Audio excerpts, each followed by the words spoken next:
नमस्कार दर्शकों, मैं Aparna Pandey, mind and meditation trainer, और आज हमारे साथ स्टूडियो में हैं डॉक्टर जितेंद्र आडिया जी। वो माइंड पावर ट्रेनर हैं और लगभग 33 ईयर्स से वो ट्रेनर्स बना रहे हैं और सबको माइंड पावर के बारे में बता रहे हैं। डॉक्टर आडिया ने अभी तक 125 किताबें लिखी हुई हैं। और सर, मैं आपसे जानना चाहूँगी कि आपने माइंड पावर के बारे में तो हमको बहुत कुछ सिखाया, कुछ नया भी लेके आ रहे हैं? बिल्कुल, अभी तो मैं बहुत कुछ नया लेके आ रहा हूँ। जैसे NLP आजकल बहुत पॉपुलर है, न्यूरो लिंग्विस्टिक प्रोग्रामिंग। इसके बारे में मैंने सिखाना शुरू किया। मेरी प्रेरणा का जर्ना पार्ट 2 आ रही है, वो NLP के ऊपर है।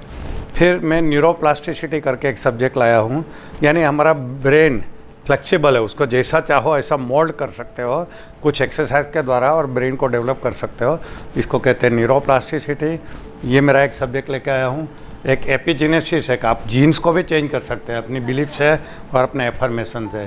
तो बहुत सारे माइंड रिलेटेड सब्जेक्ट में लेके आ रहा हूँ। हिप्नोसिस की मेरी किताब आ रही है, इंट्यूशन की किताब ऑलरेडी मार्केट में है। तो माइंड के रिलेटेड जो भी सब्जेक्ट है सभी मैं लेके आता हूँ।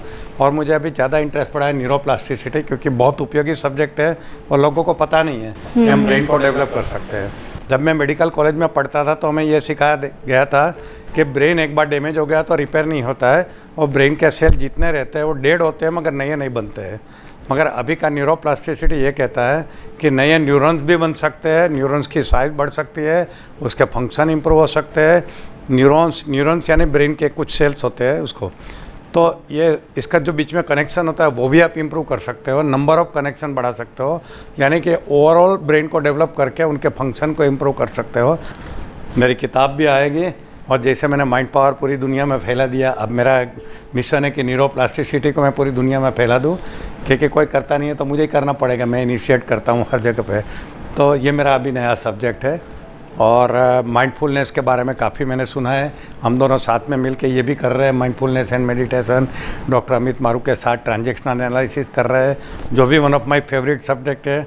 मैंने और डॉक्टर अमित मारू ने रीराइट योर लाइफ स्क्रिप्ट करके एक किताब लिखी है। हमारी एक लाइफ स्क्रिप्ट होती है जिसके हिसाब से हम बिहेव करते हैं और हमें रिजल्ट मिलता है। जब तक हम ये स्क्रिप्ट को चेंज नहीं करें तब तक हमारा रिजल्ट चेंज नहीं होता है। जैसे फिल्मों में स्क्रिप्ट होती है वैसी हमारी भी स्क्रिप्ट होती है। तो बहुत सारे नए नए सब्जेक्ट लाता हूँ। भगवान ने मुझे ऐसा जोश दिया है कि नया नया ढूंढो, नया नया लोगों को सिखाओ। तो भगवान के दया से ये करता ही रहता हूँ। सर, कितना कुछ है ना सीखने के लिए। अगर हम ये पूरा मैकेनिज्म समझने को जाएंगे तो पूरी ज़िंदगी कम पड़ जाएगी। वही मैं बोल। मगर भगवान ने इस सिस्टम में सब कुछ डाल दिया है, मतलब कहीं बाहर जाने की ज़रूरत ही नहीं है। सब हमारे अंदर ही। आप जैसे बोलते हैं मेडिटेशन करो तो अंदर से सब कुछ बाहर आने लगता है। तो इसलिए आपने अच्छा कहा कि मेडिटेशन किया करें। जी जी जी। और ये होता है, मेडिटेशन से अपनी हेल्थ भी बहुत अच्छी होती है। अगर आपको कोई भी बीमारी है, अगर मेडिटेशन करोगे तो धीरे धीरे ठीक हो जाएगी, क्योंकि हमारा एक हीलिंग इंटेलिजेंस होता है बॉडी के अंदर, वो काम में आ जाता है, जिसको हमारी मेडिकल लैंग्वेज में होम्योस्टेसिस कहते हैं। यानी बॉडी के अंदर एक ऐसी मैकेनिज्म है कि वो जैसे बिगड़ गई तो फिर से नॉर्मल होने की कोशिश करते हैं। तो ये जो एक हीलिंग का इंटेलिजेंस हमारे अंदर है उसका पूरा उपयोग करना है, और उसमें मेन की है वो मेडिटेशन है। इसलिए जितना ज़्यादा मेडिटेशन करोगे आपकी हेल्थ भी अच्छी रहेगी, आपको अच्छे विचार आएंगे, आप माइंडफुल बनोगे और आपके जीवन में बहुत सारी तरक्की होगी। बहुत सारी नई नई बातें हैं दोस्तों। जितना मैं सीखता जाता हूँ वैसे लोगों को सिखाता हूँ। मुझे मज़ा आता है ये सब करने की, और भगवान ने मुझे ये दिया है, आशीर्वाद दिया है कि नई नई किताबें पढ़ता हूँ, नया सब्जेक्ट ढूंढता हूँ और लोगों को सिखाता हूँ। लैंग्वेज सिंपल है इसलिए लोगों को पसंद आ रहा है। सर, आपके बारे में एक बात मुझे बहुत अच्छी लगती है कि डॉक्टर्स होते हुए आप इन सब एस्पेक्ट्स को भी एक्सप्लोर कर रहे हैं। क्योंकि जब आप डॉक्टर के पास जाते हो तो डॉक्टर ये सारी बातें नहीं करता, वो नहीं बताता, वो मेडिकेशन प्रेफर करता है। मगर मेडिकेशन की एक लिमिट है, वो रूट कॉज कभी ख़त्म नहीं करता। बट जो साइंस आप हमसे डिस्कस कर रहे हैं, शेयर कर रहे हैं, ये साइंस जड़ तक जाती है और जड़ से वो बीमारी को निकालती है। तो कुछ ऐसा नहीं होना चाहिए कि डॉक्टर्स में भी इस चीज़ को अवेयरनेस और एक टीम के जैसा ये चीज़ सिस्टम काम करे। ये मेरा सपना है एक्चुअली। डॉक्टर वल्लभ भाई कथीरिया जो मेरे रास्ते में मिले ना, वो हिंदुस्तान के एक ज़माने में हेल्थ मिनिस्टर थे। तो उनको मेरी बातें पता थी, तो उन्होंने बोला था मुझे कि अगर अगली बार मैं चूट के आ गया ना, ये यानी इलेक्शन में आ गया है ना, तो मुझे डेफिनेटली हेल्प मिलने वाला है। वाजपेयी ने बोला है और मैं इंडिया के जितने भी मेडिकल कॉलेज हैं उनके डीन को सबको आपके सामने बिठाऊंगा और मैं इंसिस्ट करूंगा कि हर मेडिकल कॉलेज में ये माइंड पावर का सब्जेक्ट सिखाया जाए लीगली। मगर अनफॉर्चुनेटली वो गवर्नमेंट आई नहीं, वाजपेयी जीते नहीं तो ये हमारा सपना पूरा होता था। मगर किसी और तरीके से पूरा होगा। हाँ, अभी कुछ ना कुछ तो करेंगे, क्योंकि मैं तो मेडिकल फ्रेटर्निटी से हूँ, लोग मुझे जानते हैं, चाहते हैं। तो अब धीरे धीरे ऐसा ही करूँगा कि मेडिकल के जितने भी एसोसिएशन है हर सिटी में, वहाँ जाके ये बातें करूँ, मेडिटेशन की, माइंडफुलनेस की, न्यूरोप्लास्टिसिटी की, सभी की।